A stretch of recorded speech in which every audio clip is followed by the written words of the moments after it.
A Bíblia nos afirma que Moisés falava cara a cara, face a face com Deus. E o interessante é que a palavra do Senhor, ela nos dá embasamento para entendermos de que ninguém pode falar face a face com Deus. Que ninguém tem a capacidade de estar na presença de Deus de maneira literal e sobreviver a este grande encontro. É sobre este assunto que nós vamos comentar neste vídeo. Eu quero agradecer primeiramente a Deus pela sua vida, por você estar aqui mais uma vez, por você estar sempre nos acompanhando e nos ajudando a aprender a palavra bendita do nosso Mestre. Agradeço por estar sempre aí, deixando o seu like, que é muito importante para nós e para o nosso canal, e esse comentário abençoado, ungido aí. Deus continue abençoando a sua vida. Agora, abra a sua Bíblia aí. Eu quero te convidar, você, se ainda não pegou, pegue a sua Bíblia e vamos aprender junto. Vamos de Bíblia. Você gosta de Bíblia? Então vamos de Bíblia. Abra a sua Bíblia aí no livro escrito por João, no Evangelho de Cristo escrito por João, no capítulo de número 1. Observe aí o versículo de número 18, o que é que diz? O versículo 18 diz que Deus nunca foi visto por ninguém. Ninguém contemplou a face de Deus, nem o corpo de Deus. A Bíblia diz. Porém, o texto de Êxodo diz que Moisés contemplou a glória de Deus. Tudo bem, o texto registra Deus passando de costa, Moisés na fenda da rocha, Moisés não conseguiu ver de maneira nítida e clara, mas alguma coisa Moisés viu.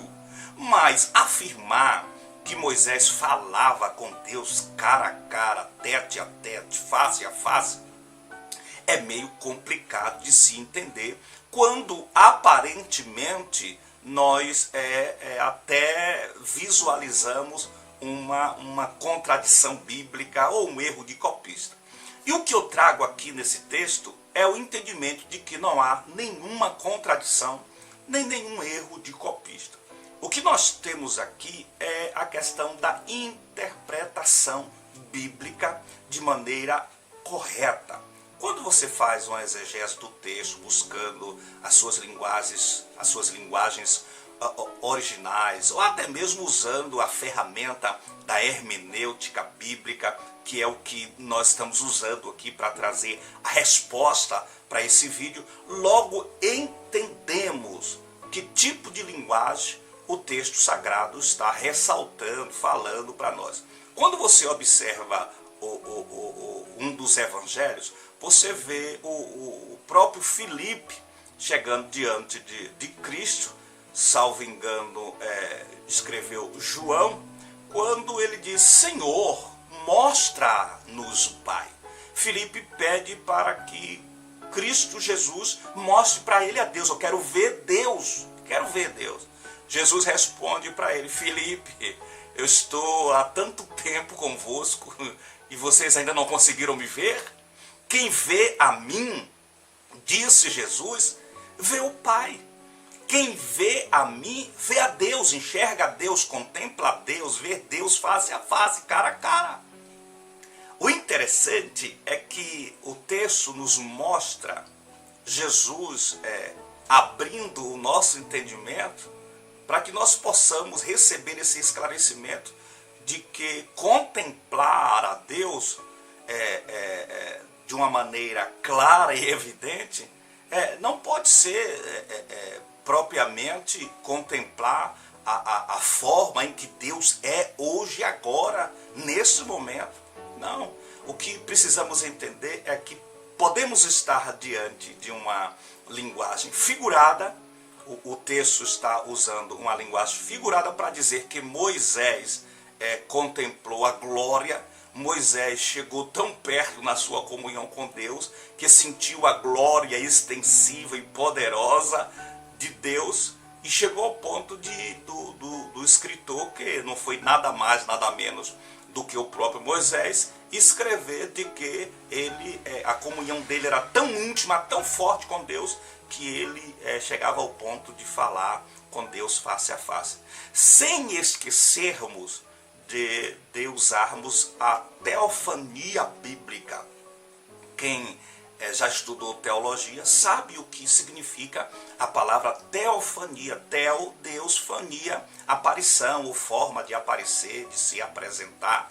Era o que nós, ou é o que nós encontramos em vários e vários textos sagrados da nossa Bíblia.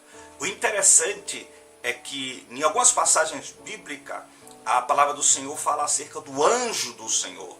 E algumas partes esse anjo do Senhor aceita até a adoração, irmãos. Então o que nós observamos é que em outras passagens alguém tenta se prostrar para adorar e o anjo não permite, não adore só a Deus. Mas em algumas passagens bíblicas observamos os servos do Senhor se prostrando e adorando o anjo, e o anjo recebendo a adoração. Se você observar a sua Bíblia, você vai ver que o próprio Abraão, quando você abre a Bíblia no livro do Gênesis, capítulo 18, versículo 1, você vê 3 anjos ali visitando Abraão. Mas quando você observa o versículo 2, você vê que aqueles anjos receberam a adoração.